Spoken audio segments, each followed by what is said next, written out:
আমরা এখন দীঘা থেকে বাড়ি ফিরছি, বাড়ির কাছাকাছি প্রায়।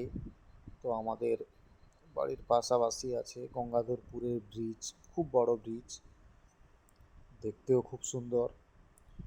সবথেকে বড় কথা, যে নদীটার উপর ব্রিজটা হয়েছে সে নদীটা এখন সম্পূর্ণ জোয়ারে ভর্তি, জলে ভর্তি। এবং সেই নদীর দুপাশে যে গাছপালাগুলো আছে এত সুন্দর লাগছে। তো পাঁচু বললো, দাদা ওইটা একবার ভিডিও করো। পাঁচু বলতে যে আমার বাইক চালাচ্ছে, সে দীঘা থেকে পুরোটাই চালিয়ে এসছে, সেই সকাল 10টা থেকে বেরিয়েছে, এখন বাজে 3টে। প্রচণ্ড খিদেও পেয়েছে।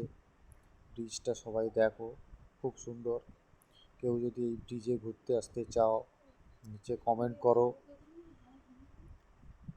আমরা একটু খেতে যাব, একটু রেস্ট নেব, তারপরে আমরা বাড়ি যাব। ব্রিজটা সবাই একবার দেখো, তারপরে এই নদীর দুপাশে যে গাছপালাগুলো আছে এত সুন্দর লাগবে।